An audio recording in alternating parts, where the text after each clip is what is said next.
Good morning students. मैं Amit commerce point से Amit sir. आज बहुत ही इंपॉर्टेंट टॉपिक जो लास्ट क्लास में हमारा फर्स्ट जो क्लास थी 12th क्लास सीबीएसई की इंट्रोडक्शन ऑफ इकोनॉमिक्स, जिसमें मैंने आप लोगों को इकोनॉमिक्स का मीनिंग और उसके कुछ फीचर्स बताए थे। आज हम लोग और डिफरेंस की भी हमने डिस्कस किया था, difference between micro and macro economics. आज हम डिस्कस करेंगे अपनी सेकेंड वीडियो में इकोनॉमिक्स एंड इकोनॉमी का एक्चुअल मीनिंग। और सबसे इम्पोर्टेंट चीज़ ये कि अमित कॉमर्स पॉइंट का मकसद आप लोगों को पढ़ाना नहीं है, अमित कॉमर्स पॉइंट का मकसद आपको रटाना नहीं है, अमित कॉमर्स पॉइंट का मतलब आपको सिखाना है। यस, हम लोग आपको पढ़ाने के लिए वीडियो नहीं बना रहे, हम लोग आपको कुछ सिखाने के लिए, समझाने के तौर पर एक एग्जाम्पल प्रैक्टिकल देने के लिए हम इकोनॉमी को आपको आपके प्रैक्टिकल लाइफ से जोड़ने के लिए दे रहे हैं, जो हम अपनी इकोनॉमी में देखते हैं। और मेरी थॉट ये भी है कि बहुत सारे यूट्यूबर पे टीचर पढ़ा रहे होते हैं, सबका अपना अपना तरीका पढ़ाने का अलग अलग होता है और सबका तरीका ज़रूरी नहीं है सब स्टूडेंट को पसंद आए। जिसकी ज़्यादा पसंद आता है वीडियो अंत तक बच्चा देखता है और उसके हैशटैग, थंबनेल्स, उसके सब चीज़ अट्रैक्टिव चीज़ों पे ध्यान देकर के बच्चा उस वीडियो को क्लिक करता है। अमित कॉमर्स पॉइंट का मकसद ये है कि हमारा कंटेंट जो अंदर का है वो अच्छा होना चाहिए, जिससे बच्चों को समझ में आए कि हम क्या पढ़ा रहे हैं। हमारी वीडियो एंड तक ज़रूर देखें और धीरे धीरे करके जब आप एक वीडियो के बाद दूसरी वीडियो, दूसरी का तीसरी देखेंगे तो आपको लगेगा कि हम कुछ स्पेशलिटी वर्क कर रहे हैं, क्योंकि हम बहुत हार्ड वर्क कर रहे हैं। तो अब चलते हैं हम लोग सबसे पहले फटाफट इकोनॉमी और इकोनॉमिक्स का मीनिंग हम लोग देखते हैं क्या होता है। तो स्टार्ट करते हैं ना। Today we are discuss about the actual meaning of economics and economy and what is the main difference between economy and economy. यानी कि दोनों का नाम जो सेम जैसा लगता है, लेकिन एक थोड़ा सा डिफरेंस है, वो जानना बहुत ज़रूरी है। देखिए, इकोनॉमिक्स जो है, इकोनॉमिक्स का मतलब होता है अर्थशास्त्र, ठीक है। अर्थशास्त्र होता है इकोनॉमिक्स का मतलब, और इकोनॉमी का मतलब होता है अर्थव्यवस्था, है ना। जो हमारे देश की जो अर्थव्यवस्था हम लोग देख रहे हैं, आज आप लोग देख रहे हैं कि हमारे देश के अंदर जो क्राइसिस आया है कोविड-19 कोरोना वायरस के कारण से, काफ़ी क्राइसिस हमारे इकोनॉमी में और विश्व में देखने को मिल रहा है। गवर्नमेंट इंटर पॉलिसीज अब फ्यूचर में क्या रहेंगी, कैसे सारे बिजनेस खुलेंगे, कैसे व्यवस्थाएँ चलेंगी, इस चीज़ को लेकर के इसका इफेक्ट हमारी इकोनॉमिक्स जो हम पढ़ रहे हैं उस पर भी हमें देखने को मिलेगा। तो let's discuss about the economics. Economics is defined as the study of how the humans work together to convert limited resource into the goods and service to satisfy their wants unlimited and how they distribute the same among the themselves. यानी कि इसमें साफ बोला गया है, economics जो है वो ये बताती है, वो ये स्टडी करती है कि जो मनुष्य है, जो ह्यूमन है, उसकी जो वांट्स है वो अनलिमिटेड है। ह्यूमन वांट्स जो होती है वो अनलिमिटेड होती है, क्योंकि मनुष्य की एक इच्छा पूरी होती है तो दूसरी जन्म लेती है, दूसरी पूरी होती है तो तीसरी जन्म लेती है। तो यानी कि जो अनलिमिटेड वांट्स हैं वो कभी भी सेटिस्फैक्शन नहीं होती हैं, चाहे वो गुड्स की हो चाहे वो सर्विस की हो। आप सर्विस लेते हैं, चाहे वो बाल कटाने से लेकर के एक वकील से सर्विस ले रहे हो, या फिर आप डॉक्टर से ले रहे हो, या किसी भी टाइप की सर्विस ले रहे हो आप, उस सब कभी अगर सेटिस्फाइड होते हैं फिर आपकी इच्छा होती है नहीं यार मैं इससे और अच्छी सर्विस लूँ, है ना। गुड्स हैं, आप कोई से भी गुड्स चाहे पहनने की हो चाहे खाने की हो ले रहे हो, आपकी इच्छा होती है हमें इससे और बेटर देन हमें अच्छा मिले। तो यही चीज़ होती है कि हम लोग सेटिस्फैक्शन पॉइंट पर जब हम बात करें तो वो हमारे अनलिमिटेड वांट्स होती हैं। अब उनको किस तरह से उनके रिसोर्सेज को डिस्ट्रीब्यूट किया जाए जिससे कि रिसोर्सेज का हम लोग मैक्सिमम यूटिलाइजेशन कर सकें और अपनी वांट्स को सेटिस्फाइड कर सकें। रिसोर्सेज हमारे पास बेटा लिमिटेड है, जैसे कि एग्जांपल दूँ पेट्रोल और डीजल। आज पेट्रोल डीजल जिस तरीके से कह सकते हैं अनएक्सपेक्टेड है कि इतना ज़्यादा खर्च हो रहा है, और इस चीज़ से हमें फ्यूचर में लग रहा है कि ये कहीं अगर ख़त्म हो गया या इसके स्रोत कम हो गया या फिर बाहर से हमारे पास कम आने लगा। जैसे हम लोग, आपको पता है कि हम लोग बाहर से ही पेट्रोल लेते हैं, है ना। तो हम लोग अगर इस तरह से खर्च करते रहे, गाड़ी इस तरह से परचेज होती रही, तो कहीं ना कहीं ये रिस्क है इन फ्यूचर में। तो लिमिटेड रिसोर्स है, लेकिन उसी पेट्रोल का हम कैसे यूज़ करें, हम कैसे अपने जो भी हमारे व्हीकल्स हैं उनमें कैसे हम कम से कम में अच्छा से ज़्यादा हमारा यूज़ कर सकें, ये सब चीज़ों पर सोचना होगा। और मेरा मानना ये है कि इन चीज़ों से हमें थोड़ा सा सीखना है। इकोनॉमिक्स में दो पार्ट हैं, पहला है माइक्रो और दूसरा है मैक्रो। देखिए, माइक्रो इकोनॉमिक्स जो हम पहले पढ़ते थे 12th में, अब वो 11 का पार्ट हो चुकी है, और आपका मैक्रो और इंडियन डेवलपमेंट आ चुका है। तो माइक्रो इकोनॉमिक्स का मतलब होता है कि micro economics is the branch of economics that concentrates on the behaviour and performance of the individual units, consumer, family, industry, firm etcetera. यानी कि माइक्रो इकोनॉमिक्स जो काम करता है बेटा, वो एक बिहेवियर पे काम करेगा, एक मनुष्य के व्यवहार के ऊपर काम करेगा, परफॉर्म करेगा इंडिविजुअल, है ना, ये होल पे काम नहीं करेगा। और आपको ये समझना है कि जो माइक्रो इकोनॉमिक्स है वो इंडिविजुअल कस्टमर की demand, individual family, individual firm, इनके द्वारा जो डिमांड की जाती है उसके रोल प्ले पर मेन उसकी क्वांटिटी कितनी है, उसका प्राइस क्या होगा, क्या प्रोडक्ट का प्राइस रखा जाएगा, उसकी क्वांटिटी कितनी डिमांड इंडिविजुअली फर्म के द्वारा, इंडिविजुअली कंज्यूमर के द्वारा, फैमिली पर्सन के द्वारा की गई है, और उससे रिलेटेड उसके प्राइस और क्वांटिटी के प्राइस क्या रखे जाएंगे। जैसे कि कई रिलेटेड गुड्स होती हैं, सब्स्टिट्यूट गुड्स होती है, कॉम्प्लीमेंट्री गुड्स होती है। जैसे आज सब्स्टिट्यूट गुड्स की बात करें तो कॉफ़ी और टी का एग्जांपल ले सकते हैं हम लोग, या कॉम्प्लीमेंट्री गुड्स की बात करें तो एक गुड्स दूसरे गुड्स की कह सकते हैं पूर्ति कर सकती है। तो इस चीज़ को लेकर के एलोकेशन करना, क्योंकि हमारे पास जो रिसोर्सेज हैं वो स्केयर है, उनकी कमी है, तो उस रिसोर्स की स्केयर कंडीशन को भी देखते हुए हम लोगों को ऑल्टरनेटिव यूजेस के फॉर्मूले अपनाने होंगे, जिससे कि अब इंडिविजुअली डिमांड, हर एक व्यक्ति की अलग अलग डिमांड होती है, हर एक जो गुड्स होता है उसकी प्राइस भी डिफरेंट टाइप्स की होती है। तो इस किस तरीके से इसको हम लोग एक डिस्ट्रीब्यूशंस करें, there are so very important कि macroeconomics as far as analysis the demand of supply and demand of goods, price और क्वांटिटी को देखते हुए कंपैरिजन करेगा, वो भी इंडिविजुअली। यहाँ पे जो डिस्कस किया जाएगा वो इंडिविजुअली होगा।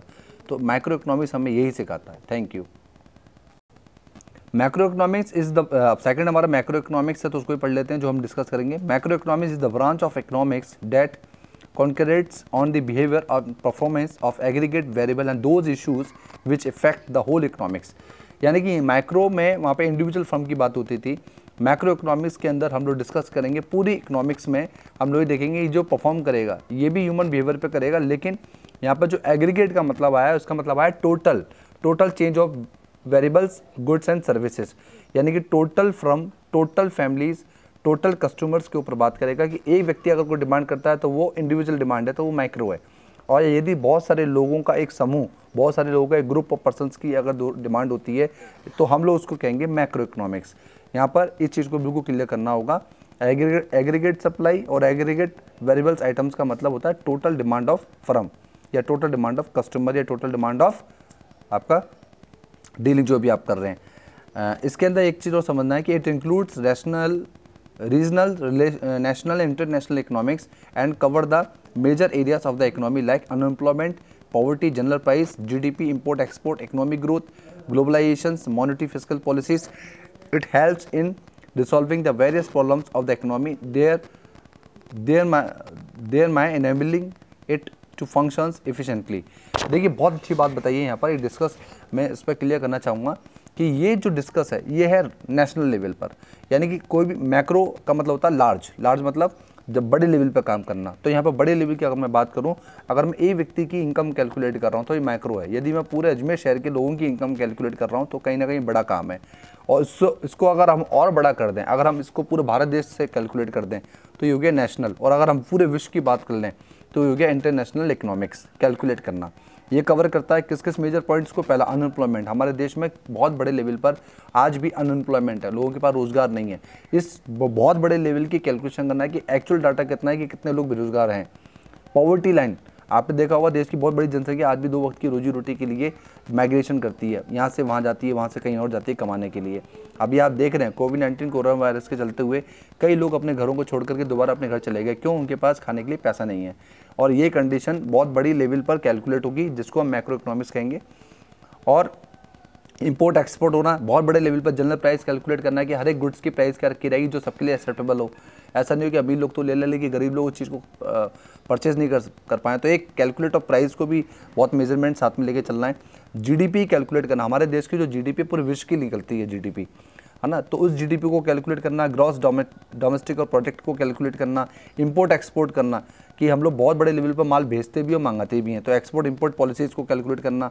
इकोनॉमी की ग्रोथ को देखना कि हमारा देश 1947 से लेकर 2020 की बात करें तो कितना डेवलप हुआ, इंफ्रास्ट्रक्चर कैसा है यहाँ का, यहाँ की रोड्स कैसी हैं, वाटर सप्लाई कितना डेवलप किया हमने, इलेक्ट्रिसिटी कैसा है, कॉलेज कैसे हैं, स्कूल्स कैसे हैं, इन सब पर डिस्कस करना कि कितना हो चुका है। गवर्नमेंट की मॉनेटरी पॉलिसीज़ कैसी हैं, फिस्कल पॉलिसीज़, गवर्नमेंट ने जो रेपो रेट्स है, गवर्नमेंट की SLR है, CLR है, या गवर्नमेंट की बहुत सारी पॉलिसीज़ के ऊपर हम लोग डिस्कस आने वाले समय अभी करेंगे नेक्स्ट। तो it help in resolving the various, इन सब चीज़ों के ऊपर प्रॉब्लम्स को रिसॉल्व करना। तो बहुत बड़ी इकोनॉमी की जो प्रॉब्लम्स आती हैं उनको कैलकुलेट करना। तो इसमें हम सीखेंगे किस तरीके से हम लोग इस फंक्शंस को पढ़ेंगे, एग्रीगेट डिमांड और नेशनल इनकम को, है ना। तो देखते हैं नेक्स्ट वीडियो के अंदर, हम लोग उसमें कंटिन्यू कर रहे हैं इसी वीडियो में कि अब नेक्स्ट क्या पढ़ेंगे। तो आज का टॉपिक हमारा नेक्स्ट है scope and significance of macro economics. देखिए स्कोप का मतलब मैं कहना चाहूँगा कि एक बहुत बड़े लेवल पर अगर हम बात करें तो एक क्षेत्र और एरिया की बात हो रही है यहाँ पर। सिग्निफिकेंस ऑफ मैक्रो इकोनॉमिक्स के अंदर हम लोग ये देखेंगे कि इसके आइडेंटिफिकेशंस क्या हैं, स्कोप और क्षेत्र कितना बड़ा हो सकता है, किस किस टॉपिक पे हम लोग यहाँ पे बात करेंगे, हमारे चैप्टर इससे क्यों रिलेटेड हैं। आज जो भी मैं चीज़ इसमें बताने वाला हूँ वो आपके कहीं ना कहीं चैप्टर हम लोग आगे बहुत अच्छे डिस्क्रिप्शन पॉइंट पर पढ़ेंगे, बहुत बड़े लेवल पर पॉइंट पर पढ़ेंगे, लेकिन आज हम इसकी सिर्फ एक जनरल एक थ्योरी देखेंगे और आगे आने वाले समय में मैं चैप्टर पर इस पर बात करूँगा। पहला दिख रहा है मुझे थ्योरी ऑफ नेशनल इनकम। देखिए ये नेशनल जो इनकम जो टॉपिक आया है ये आपका लेसन इसके नेक्स्ट बाद में ही है। बहुत बड़ा टॉपिक है, बहुत अच्छा टॉपिक है। इसमें हम लोग पूरे देश की जीडीपी, एनएनपी ये सब हम लोग निकालना सीखेंगे और इसके फॉर्मूलेज देखेंगे। इस पर बहुत बड़े लेवल पर हम लोग डिस्कस करेंगे। तो थ्योरी ऑफ नेशनल इनकम एक रिलेटेड एग्रीगेट है जो बात करता है टोटल एग्रीगेट इनकम के ऊपर, टोटल एग्रीगेट जीडीपी के ऊपर बात करेगा। और एग्रीगेट का मतलब मैंने बता दिया आपको, टोटल। ठीक है, तो macro economics start with the concept of national income like GDP and NDP. आ गया, जीडी का मतलब होता है gross domestic product of income और एनडीपी का मतलब होता है net domestic product of income. हम इसके ऊपर डिस्कस नेक्स्ट चैप्टर में करने वाले हैं, तो आप बिल्कुल आराम से समझते जाएंगे कि किस तरह से हम लोगों को पढ़ना है। थ्योरी ऑफ एम्प्लॉयमेंट के अंदर बात करें तो थ्योरी ऑफ केन्स कहते हैं कि मैक्रो इकोनॉमिक्स स्टडी करता है एक थ्योरी पर जो रिलेटेड है एम्प्लॉयमेंट के और अनएम्प्लॉयमेंट के ऊपर। देखिए थ्योरी ऑफ एम्प्लॉयमेंट भी एक टॉपिक है हमारा बहुत अच्छा, जिसमें हम लोग टॉपिक पर डिस्कस करेंगे कि ये थ्योरी किस पर काम कर रही है, एम्प्लॉयमेंट और अनएम्प्लॉयमेंट। बहुत बड़ा टॉपिक है एम्प्लॉयमेंट और अनएम्प्लॉयमेंट को कैलकुलेट करना। आज हमारे देश की जो पॉपुलेशन है उसको देखते हुए अगर हम लोग बात करें तो बहुत बड़ा तबका आज भी अनएम्प्लॉयमेंट है, आज भी रोजगार नहीं है। तो ये टॉपिक पे हम लोग डिस्कस करेंगे अनएम्प्लॉयमेंट और एम्प्लॉयमेंट के ऊपर कि ये रिलेटेड है किससे, एम्प्लॉयमेंट और अनएम्प्लॉयमेंट से। नेक्स्ट है theory of money. Theory of money में creation of money. Creation of money का मतलब होता है कि मनी का निर्माण करना। तो थ्योरी ऑफ मनी जो क्रिएशन ऑफ मनी है, यहाँ पे क्रिएशन का जो शब्द आया है, क्रिएशन का मतलब होता है क्रिएट करना। मनी को कैसे क्रिएट किया जाए, मनी का कैसे हम लोग ज़्यादा से ज़्यादा क्रिएट कर सकें, उसको बना सकें। क्रिएशन ऑफ क्रेडिट यानी कि जो कॉमर्शियल बैंक होते हैं, आज आपने देखा होगा जितने भी भारत देश के अंदर बैंक हैं ये क्या उपलब्ध करवाने हैं, फाइनेंस उपलब्ध करवाते हैं। चाहे हम लोगों को होम लोन लेना हो, चाहे हमें एजुकेशन लेना हो, चाहे पर्सनल लोन लेना हो, चाहे व्हीकल लोन लेना हो, तो कमर्शियल बैंक वर्क करते हैं मनी ऑफ क्रिएशन में, क्योंकि वहाँ से वो लोन देंगे, हमें फाइनेंस करेंगे। हम लोग क्या करेंगे, कई कस्टमर्स को देखा होगा बैंक में खाता खुलवाते हैं और बैंक के द्वारा चेक जमा कराना, डिपॉजिट जमा कराना, विड्रॉल करना, ये ऑपरेटिंग साइकिल सिस्टम चलता रहता है। तो बैंक में कभी पैसा नहीं रुकता, वो क्रिएट करता रहता है, वो आगे चल के ऑपरेटिंग साइकिल में यूज़ होता है, जिससे कि हमारी इकोनॉमिक्स चलती है, हमारे देश की इकोनॉमी चलती है। बहुत बड़ा काम हमारा बैंक करता है इकोनॉमी को चलाने में, और उसका बहुत ज़्यादा उपयोग होता है कॉमर्शियल बैंक के द्वारा। तो ये इंपॉर्टेंट कंपोनेंट है कॉमर्शियल बैंक्स का of macro economics is the role of central bank of a country RBI in India. और आपने देखा है कि मैक्रो, ये बहुत बड़े लेवल की बात है। पहली बात, कॉमर्शियल बैंक की जो एक्टिविटी होती है ये बहुत इंपॉर्टेंट कंपोनेंट माना गया मैक्रो इकोनॉमिक्स का, क्योंकि बहुत बड़े लेवल पर जो आरबीआई है उसके अंडरटेकिंग में 23 टाइप्स की जो बैंकें काम करती हैं गवर्नमेंट, उनको कौन चलाता है, सेंट्रल बैंक। ठीक है, central bank of a country के अंडर में कौन काम करता है, रिजर्व बैंक ऑफ इंडिया। ठीक है, तो ये आप ध्यान रखना। ठीक, नेक्स्ट है थ्योरी ऑफ जनरल प्राइस। देखिए आज देश में जिस तरीके से जो कॉम्पिटिटिव गुड्स हैं उनके प्राइस जो इन्फ्लेक्शन और डिफ्लेक्शन होते हैं, यानी कि ज़्यादा सस्ता हो जाना और ज़्यादा महंगा हो जाना। अभी आप देख रहे हैं कि कोविड-19 कोरोना वायरस का बहुत बड़ा एग्जांपल मैं आपको देता हूं कि आज सब्जियों का एग्जांपल लेते हैं।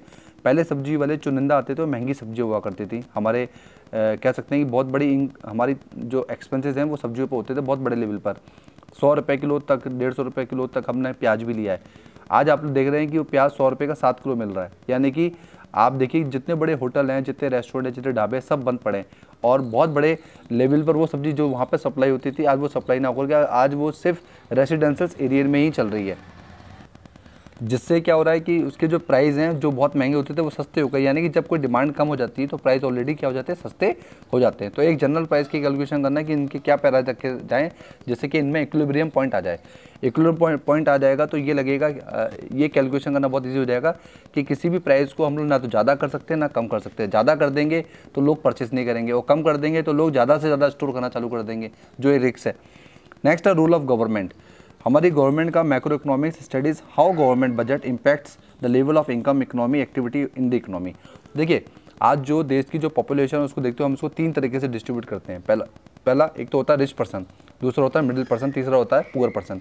पुअर पर्सन जो है वो भी गवर्नमेंट को एक बहुत बड़ा रोल प्ले करते हैं देश को चलाने में, है ना। तो देश सबसे पहले ये इम्पैक्ट देखेगा इनकी लेवल ऑफ इनकम कितना है, यानी कि पर पर्सन कितना कमाया जा रहा है, उससे वो कैलकुलेट करेगा उस कंट्री की एक जीडीपी को। यानी कि लेवल ऑफ इनकम देखा जाएगा कि हाई लेवल का व्यक्ति कितना कमा रहा है, मिडिल लेवल की इनकम कितनी है और लो लेवल की इनकम कितनी है। तो इसमें हम पूरा डिस्कस करेंगे नेक्स्ट चैप्टर में, रोल ऑफ गवर्नमेंट में। नेक्स्ट है theory of international trade, theory of interest rate and monetary services. Theory of international trade की बात करें तो हम जब नेक्स्ट चैप्टर में पढ़ेंगे तो वहाँ पे सबसे पहले समझेंगे, आज मैं बेसिक बता देता हूँ उसका। What is monetary services? Monetary service वो होती है जो जनरेट की जाती है इनकम के लिए, जिसमें प्रॉफिट होना जरूरी होता है। और उसमें इंटरनेशनल ट्रेड की बात करेंगे, जो हम विश्व के हर एक कोने के अंदर जो माल भेज रहे हैं, ट्रेडिंग कर रहे हैं, सेल और परचेस कर रहे हैं। और थ्योरी ऑफ इंटरेस्ट रेट के अंदर हम लोग ये सीखेंगे कि जिस ट्रांजेक्शन्स को हम लोग कर रहे हैं उस पर कितना इंटरेस्ट रेट कैलकुलेट अलाउ किया जा रहा है और चार्ज किया जा रहा है। ये हम मॉनेटरी सर्विस के अंदर देखेंगे कि एक कंट्री दूसरे कंट्री को जो फाइनेंस करती है वो कितने इंटरेस्ट रेट पे कर रही है, या हम दे रहे हैं या ले रहे हैं। एस्टिमेशन ऑफ नेशनल इनकम है रिलेटेड एग्रीगेट। तो एस्टिमेशन ऑफ नेशनल इनकम में सबसे पहले हम रिलेटेड करेंगे एग्रीगेट चीज़ को। एग्रीगेट का मतलब टोटल जीडीपी निकालेंगे, टोटल एनडीपी निकालेंगे, नेट डोमेस्टिक, और एनएनपी निकालेंगे, net national product of income. तो जीडीपी, एनडीपी, एनएनपी ये सब आप नेशनल इनकम में सीखेंगे नेक्स्ट चैप्टर में। Action rate of growth and employment, ये आप देखेंगे। पहले देखो ये दो टॉपिक हैं, action rate of growth and employment. Action rate of growth का मतलब ये होता है कि एक कंट्री के द्वारा दूसरी कंट्री को जो एक्सचेंज किया जा रहा है मनी में, जैसे हम कोई माल सप्लाई कर रहे हैं, यहाँ से हम कोई माल दे रहे हैं, तो वहाँ से अगर हमें जो पेमेंट हो रहा है वो डॉलर में हो रहा है, किस में हो रहा है, तो उसकी एक्सचेंज रेट कितनी है और कितनी ग्रोथ कर रही है। जैसे डॉलर है, आपको पता है यदि हम कोई भी चीज़ इंडिया से अमेरिका से अगर कोई चीज़ हम ले रहे हैं तो हमें पे करना पड़ेगा, और उनकी करेंसी जो है वो डॉलर में। तो आप ये मान के चलिए कि हमारे 72 रुपीज़ अगर हम लोग सेक्रीफाइस कर रहे हैं तो वहाँ पे $1 काउंट होता है। तो उनकी मनी देख सकते हैं आप कितनी पावरफुल है, क्योंकि उनका इंफ्रास्ट्रक्चर बहुत अच्छा है, उनकी इकोनॉमी अच्छी है, उनकी जीडीपी अच्छी है, उनके ज़्यादा से ज़्यादा प्राइवेटाइजेशन हो रखा है, लिबरलाइजेशन सिस्टम बहुत अच्छा है। हमारे इतना नहीं है, ठीक है, हमारी लाइसेंस प्रणाली बहुत टफ है। तो वो चीज़ देखना। फिर एम्प्लॉयमेंट देखना। आज हमारे देश की कम से कम मान के चलिए 30 to 35% से ऊपर पॉपुलेशन जो है अनएम्प्लॉयमेंट है, और वहाँ पर सब एजुकेटेड लोग हैं, वेल एजुकेटेड है, सबके पास एम्प्लॉयमेंट अच्छा है, तो वहाँ पे बहुत ज़्यादा डेवलपमेंट है ना। और ये सब चीज़ें जो मैंने आपको बताई हैं, इन चीज़ों को हमको ध्यान में रखना है। बैलेंस ऑफ पेमेंट हम लोग जब पढ़ेंगे, इसका नेक्स्ट लास्ट चैप्टर होगा, उसमें हम सीखेंगे कि कितना किसी भी कंट्री के अंदर जो बैलेंस निकलता है इनफ्लो में से माइनस कर देते हैं आउटफ्लो, तो कितना बचता है। यानी कि इनकम में से एक्सपेंसेस लेस कर दीजिए, जो बचा वही आपका बैलेंस ऑफ पेमेंट कहलाएगा। तो कितना हमें देना है, कितना हमें लेना है, ये सब हम लोग उस चैप्टर में सीखेंगे। अब नेक्स्ट टॉपिक की जो बात कर रहा हूँ वो है the next topic is 4th sector of the economy. तो this are very important next topic. पहला है सेक्टर हाउस होल्ड सेक्टर। देखिए हाउस होल्ड सेक्टर में हम सब आते हैं। जो ह्यूमन लाइफ है उसको जीने के लिए हमें खाने पीने की चीज़ें चाहिए, रहने के लिए मकान चाहिए, और पानी का यूज़ बहुत इंपॉर्टेंट है हमारे जीवन में। हमें खाने पीने के फूड चाहिए, है ना, खाना चाहिए। तो हाउस होल्ड सेक्टर के अंदर हम लोग इन चीज़ों को शामिल कर सकते हैं। वो चीज़ें हमें कैसे मिलती हैं? प्रोड्यूसर सेक्टर के द्वारा। जो प्रोडक्शन करने वाला डिपार्टमेंट होता है, जो प्रोड्यूसर होता है, वो क्या करता है? जो प्रोड्यूसर होता है उसको कोई भी चीज़ प्रोडक्शन करने के लिए लैंड चाहिए उसको, वो सरकार से लेता है लैंड, जो उसको सरकार लीज पर भी दे सकती है या फिर उसको कम कीमत पर अलॉट की जाती है। फिर वो कैपिटल इन्वेस्टमेंट करता है, बिल्डिंग स्ट्रक्चर बनाता है, एंटरप्रेन्योरशिप्स करता है। बिजनेसमैन जो होता है वो फिर एक बिजनेस आइडिया के बेसिस पर वो एम्प्लॉय को रखता है और अपने यहाँ एक अच्छा एक सांस लेके चलता है। एंटरप्रेन्योरशिप्स करना बहुत टफ होता है बेटा, क्योंकि इसमें रिस्क होने का बहुत ज़्यादा होता है। फ्यूचर में पता नहीं होता, कुछ भी हो जाए। जैसे आज बहुत बड़ा रिस्क से हम लोग निकल रहे हैं, तो काफ़ी बिजनेस पे इसका इफेक्ट पड़ा है। गवर्नमेंट सेक्टर के अंदर आप देखते हैं कि गवर्नमेंट तभी हमें लाइसेंस देता है जब हम उसको टैक्स पे करते हैं। तो गवर्नमेंट हमसे टैक्स लेती है, उसको वेलफेयर सर्विसेज पे लगाती है और लाइसेंस दे करके प्राइवेटाइजेशन को डेवलप करती है। द एक्सटर्नल सेक्टर बहुत सारे होते हैं, जैसे कि इसमें मैन्युफैक्चर ले सकते हैं, इसमें एम्प्लॉय ले सकते हैं, सप्लायर ले सकते हैं, रिटेलर ले सकते हैं, बहुत सारे। और इसमें कहीं ना कहीं और भी अदर जो कंडीशंस होती हैं वो इफेक्ट करती है डायरेक्ट और इनडायरेक्ट तौर पर।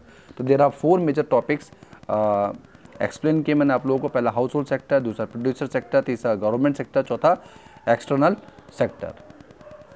नेक्स्ट टॉपिक इंपॉर्टेंट है ये। अब हमारा नेक्स्ट टॉपिक है सिग्निफिकेंस ऑफ मैक्रो इकोनॉमिक्स।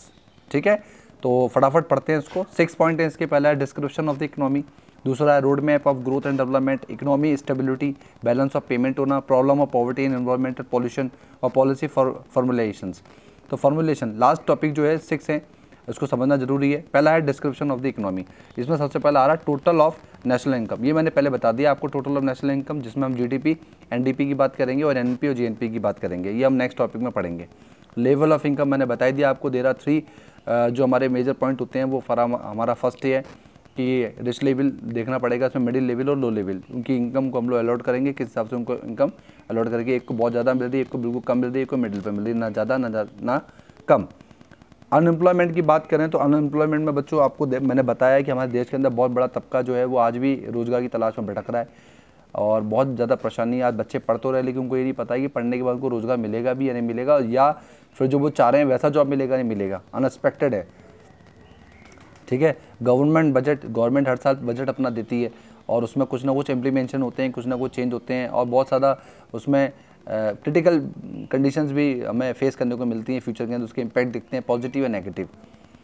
अब हम लोग बात करते हैं कि road map of growth and development. देखिए गवर्नमेंट कोई भी अगर प्लान बनाती है, उसकी पॉलिसी बनाती है, उसका रोड मैप पहले बनाती है कि इसके इम्पैक्ट क्या फ्यूचर में आएंगे।